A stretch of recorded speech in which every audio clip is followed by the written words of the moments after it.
उस बंदे ने 2 ट्रांजैक्शंस करके हर्षिता जी के अकाउंट से 34,000 रुपये निकाल लिए। जी हाँ, हर्षिता जी के अकाउंट में 1 रुपया भी नहीं आया और 34,000 रुपये उनके अकाउंट से निकल गए।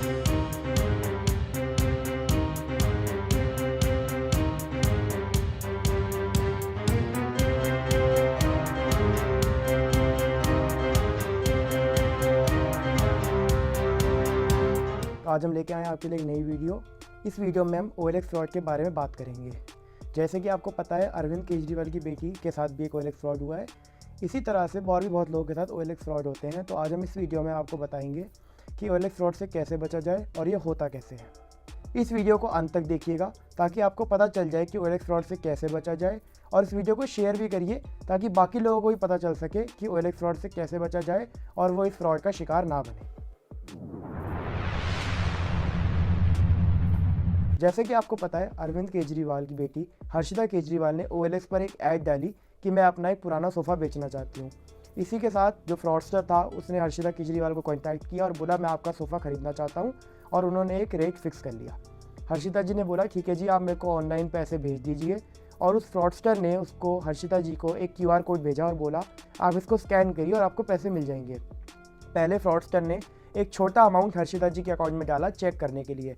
हर्षिता जी ने बोला कि ठीक है जी, मेरे अकाउंट में पैसे आ गए हैं, अब आप पूरा अमाउंट मेरे अकाउंट में ट्रांसफ़र कर दीजिए। उस बंदे ने 2 ट्रांजैक्शंस करके हर्षिता जी के अकाउंट से 34,000 रुपये निकाल लिए। जी हाँ, हर्षिता जी के अकाउंट में 1 रुपया भी नहीं आया और 34,000 रुपये उनके अकाउंट से निकल गए। अब मैं आपको बताता हूँ कि फ्रॉड होता कैसे है। इस फ्रॉड को करने के बहुत सारे तरीके हैं। ज़्यादातर ये फ्रॉड OLX पर होता है, लेकिन और भी कहीं से हो सकता है जहाँ पे किसी ने आपको कोई पेमेंट करनी हो। UPI आजकल सारे लोग यूज़ कर रहे हैं, जैसे पेटीएम हो गया, गूगल पे हो गया, फ़ोन पे हो गया। एक बहुत आसान तरीका है किसी के अकाउंट में पैसे डालने का। लेकिन जो फ्रॉडस्टर्स हैं, ये इनको एक्सप्लॉइट करके लैक ऑफ नॉलेज की वजह से इसको यूज़ करते हैं। सबसे पहले आपको वो बंदा एक UPI कोड भेजेगा और बोलेगा कि आप इसको स्कैन करिए और आपके अकाउंट में पैसे आ जाएंगे। लेकिन जब वो कोड भेजेगा और उस कोड को आप स्कैन करेंगे तो वो आपसे UPI पिन मांगेगा। ये एक सबसे बड़ा रेड फ्लैग है, क्योंकि जब भी आप किसी से पेमेंट रिसीव कर रहे हैं तो आपको अपना UPI पिन डालने की ज़रूरत नहीं है। ये बिल्कुल वैसे ही काम करता है जैसे आप किसी से अकाउंट में पैसे रिसीव करते हैं। आपको सिर्फ अपना account number, IFSC code, branch name और ये सब इन्फॉर्मेशन देनी होती है, और ना कि अपना ATM का पिन। तो इसी तरह UPI का भी पिन यूज़ होता है। जब आप किसी को पैसे भेजते हैं तो आपको UPI पिन डालना होता है, लेकिन रिसीव करते हुए आपको UPI पिन नहीं डालना होता। तो ये फ्रॉडस्टर क्या करेगा, या तो ये बताएगा कि मैं बहुत जल्दी में हूँ और मेरे को जल्दी जल्दी पैसे ट्रांसफ़र करने हैं, या वो बोलेगा कि मैं कोई आर्मी का बंदा हूँ और मेरे पास एक कार्ड होता है और हम उस कार्ड से पेमेंट करते हैं, और उस कार्ड से जब पेमेंट होती है तो आपको अपना कोड स्कैन करना होता है और अपना पिन डालना होता है। ये 2 तरीके होते हैं, और भी कई सारे तरीके हैं इन फ्रॉडस्टर के पास, जिससे वो आपको बोलेंगे कि सर आप अपना पिन डालिए, और जल्दबाजी में आपको गुमराह करेंगे कि आप फटाफट पिन डाल दीजिए और आपको पैसे मिल जाएंगे। लेकिन ये बिल्कुल सही तरीका नहीं है। अब आप पैसे रिसीव कर रहे हैं तो आपको पिन डालने की ज़रूरत नहीं है, और जब आप पैसे दे रहे हैं तो आपको पिन डालना होता है। अब इसको एक्सप्लॉइट करने के लिए ये आपको बोलेंगे कि आप कोड स्कैन करिए। आप जब कोड स्कैन करेंगे तो उसमें पहले से ही अमाउंट डला होगा। आप जैसे ही उस पर क्लिक करेंगे तो आपका जो पिन होगा आपको डालना होगा, और पिन डालते ही उसके अकाउंट में पैसे चले जाएंगे और आपके अकाउंट में कुछ नहीं आएगा। तो ये होता है फ्रॉड।